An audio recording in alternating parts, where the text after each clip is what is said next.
Dan Perry is joining us, who's a former editor-in-chief at the Associate Press in Europe, West Asia and Africa region, joining us from Tel Aviv.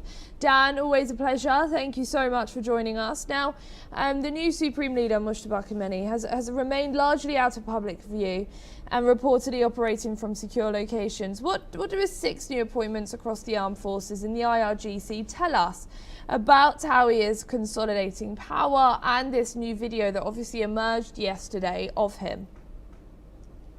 If we are to believe any of this is genuine, then we have to conclude that Mujtaba Khamenei is more radical than his father and is essentially appointing figures that I think are going to be more radical and hardline on all the issues at hand. Nothing that I see suggests that Iran is going to become more acquiescent to what I think are the reasonable desires of the rest of the world in the region.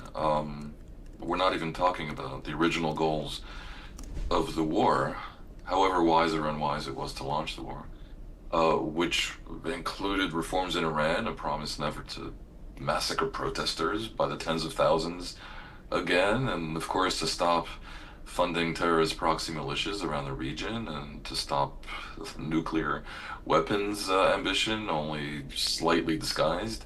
None of that is on the table, and of course Iran, if reports be believed, thinks it's finalizing a deal where it mobilized Oman on its side to try to create some kind of shakedown in the Strait of Hormuz.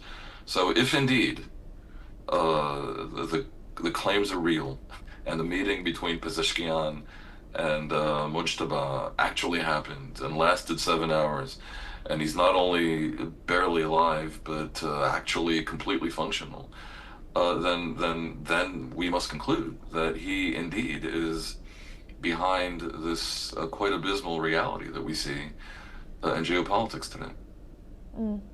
Absolutely. Also, Dan, with the new military appointments come at a particular sensitive moment for Iran, could changes across the IRGC and armed forces signal a broader restructuring of the security establishment following the war and a potential shift in Iran's strategy towards the US? I could be wrong, but I'm not seeing a potential shift. I'm seeing a consolidation where the regime presumably suffered some infighting for a while. We know very well that Pezeshkian is credibly more moderate than the others, for example. Conceivably, Foreign Minister Araghchi, some version of that might apply to him as well, though that is less clear. And it looks like we're approaching the establishment of a new leadership that is more coherent. But as I said before, it seems to me to be a hard line, and so I'm not identifying anything resembling a change in the offing. Much depends on what exactly is this deal that the Iranians are trying to organize with Oman. If you look at public statements, and as always, I caution that public statements coming out of a dictatorship in the middle of a war and negotiations are not to be taken literally or even that seriously at all. But if you do look at what they're saying, it seems like they believe that Oman will be on their side as they demand fees for essentially a protection racket for the ships, which they call crime prevention and also environmental impact activity and administration.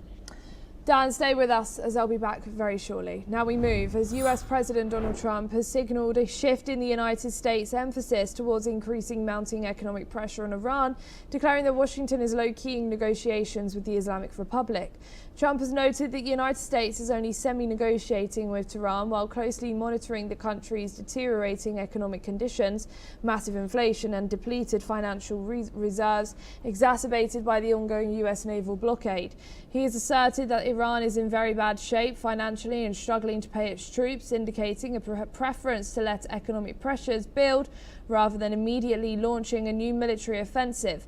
Meanwhile, Tehran has maintained that it is not currently engaging in direct talks with the US, with Iranian officials emphasizing that communications remain paused and unresolved as demands regarding sanctions, regional policies and the vital strikeway choke points. Now, we are being joined once again by Dan Perry. Thank you for staying with us. Now, Trump says that the US is now semi-negotiating with Iran while allowing economic pressure to build. Does this represent a deliberate shift from military pressure towards a more economic strategic aimed at forcing Iran back to the negotiating table? If there's any force on earth that could have less credibility than the regime in Iran, I have to say with some sadness as an American that it would have to be President Trump. Whatever he says in public, he could reverse within seconds and bears no necessary resemblance to any truth. I think it's more useful to analyze the broader situation. It's rather clear that Trump is not eager to resume the war, that there may be something to the reports that the U.S. is running low on interceptors.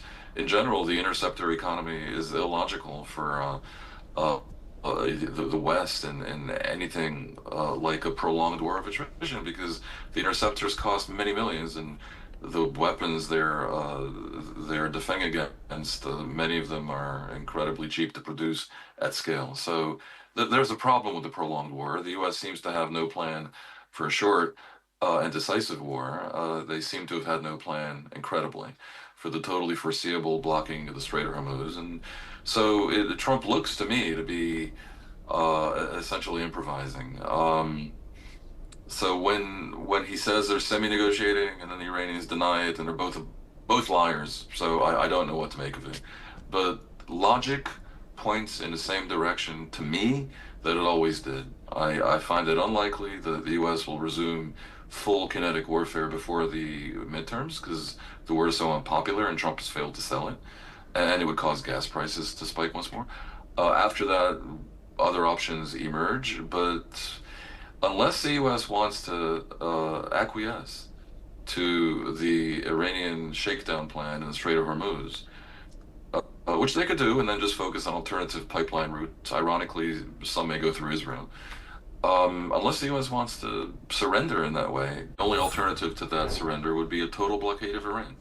And that's what I think may actually happen in the end. To avoid that, it looks like if the Iranians back off from their insistence on charging fees, they might get what they want, because that is what the MOU already promised them. And America has agreed to that. I think disgracefully, but they did. And so Iran, if they back off from the financial shakedown, I think can get this.